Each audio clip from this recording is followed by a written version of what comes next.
Alright, thought I'd do a quick video on taking care of a vanilla orchid. This one loops around. It's probably about 3 foot long right now. They don't necessarily like to be coiled like this. They like to grow straight up something, but height can be an issue. I've got these two hanging in my kitchen over my sink, and this is a good location for them in the kitchen or in the bathroom. This particular window does not get any direct sunlight. It just gets indirect light from the sky, which is enough to keep them alive. They'll do better with some or a lot of direct sunlight, but they've been doing just fine in here for a couple of years. This one's almost 3 years old now, and this one's 2 years old, and it's about 2 foot of growth. The size of the pot doesn't matter so much because they don't draw a lot of nutrients from the soil, just a little bit. Most of it comes from these, it's what's called an epiphyte, which is an aerial root, and they have these aerial roots. And the primary way you take care of an orchid like this is you mist it periodically. And you can put a very, very dilute solution of fertilizer like Miracle Grow or something like that in it, but I wouldn't do that on a regular basis because, like I say, these are epiphytes. They're used to getting their nutrients primarily from the air. And then when this gets completely dried out, and it doesn't weigh anything right now, I just recently soaked it, but when it gets pretty nearly completely dry, I'll put it down in the sink and give it a good soak. I'll just give it a really good soak and let it sit and drain. You don't want to leave them in standing water. Other than, both of these planters have a little built-in tray at the bottom. And so I'll fill them up with water and let them soak. I'll basically run water in until water's running out the bottom, and then I'll let it soak for a little while, and then I'll run some more water in it till it's running out the bottom. I'll let it stand for maybe another hour or so to make sure that the soil is completely soaked, and then I'll tip it so that the water drains out of the tray in the bottom and hang them back up. And I do that, I don't know, maybe once a month. And I mist them, I should be misting them about once or twice a day, but I actually mist them about once or twice a week. But because I do a lot of stuff in the kitchen and the humidity level right around this little sink, it's kind of bordered on either side by cupboard, and so it stays kind of humid in this little area right here. And of course, with the stove right here, any excess steam comes out that way a little bit too. So they seem to be doing well in this environment. Okay, let's go take a look at the one out in the greenhouse. All right, it's going to be kind of hard to show this one because it's big, and I've got it kind of enclosed in a plastic tent. When it was smaller, I had a humidifier dumping, an ultrasonic humidifier dumping humidity into it, for like 10 minutes every 4 hours for a lot of years, but I finally quit doing that when the humidifier broke down. This thing has several vines now,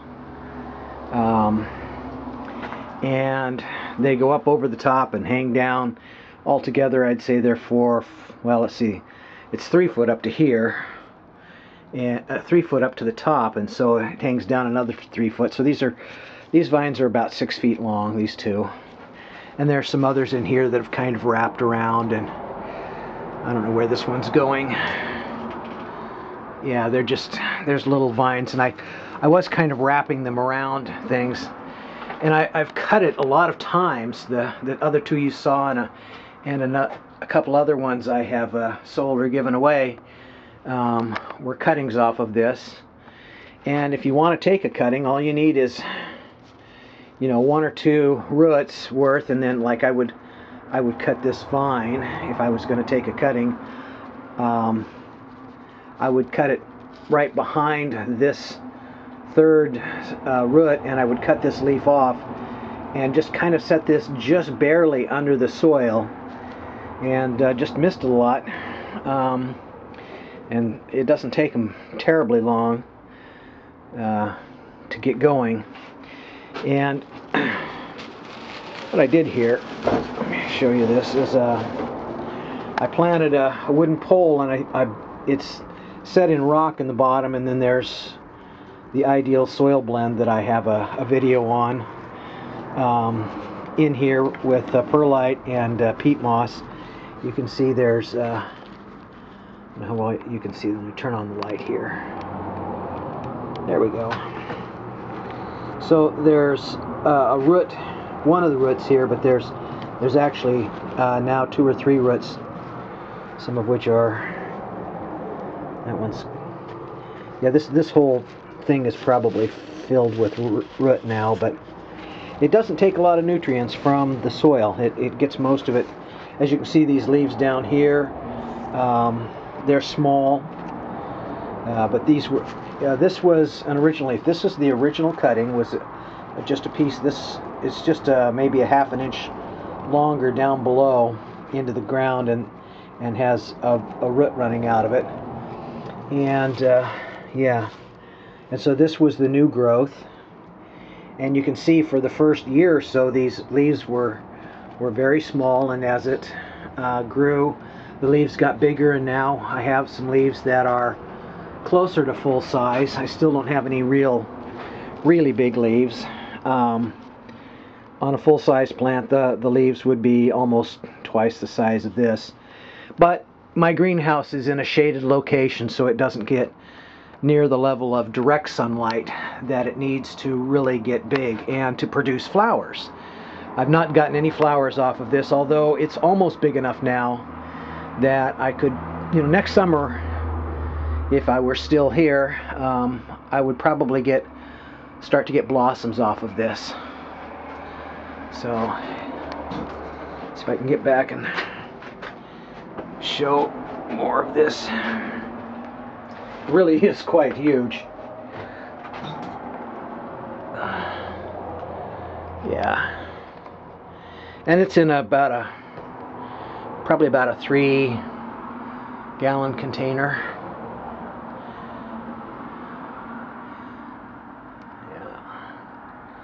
So there you go. That's raising orchids at home, and I don't let it get below 50 degrees. If it starts to get cooler in the greenhouse in the wintertime than that, and this is not a well-insulated greenhouse, then I just take it inside and put it in my living room window. So you want to keep the temperature above 50, and preferably in the 70 to 90 degree range if you can. And part to full day direct sunlight is good, but it doesn't have to have direct sunlight to survive in its native environment. These will grow underneath the canopy in a rainforest, so, and of course the vines will grow up the tree until they reach the sunlight, and that's when they start sending down enough photosynthesized food to encourage the flowering process. So anyway, there you go.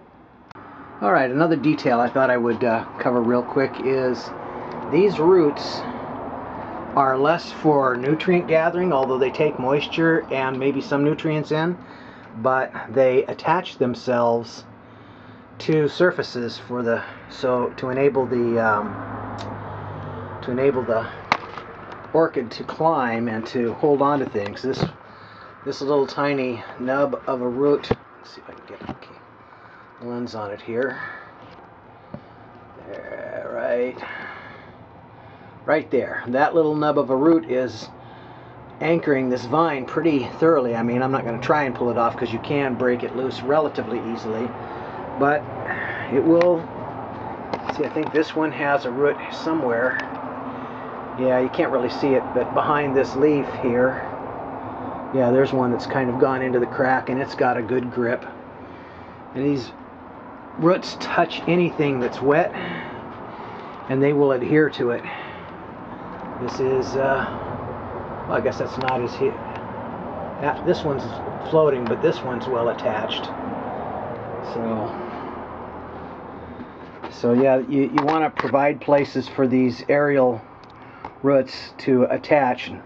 None of these did, unfortunately, but up here further, as the plant got bigger and these roots start getting longer and reaching out further, it's attached itself pretty well in various places. There's another one that's kind of hard to see.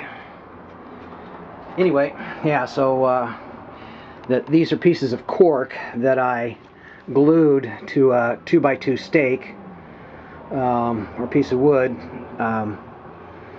Yeah, and this I thought would be an ideal surface for the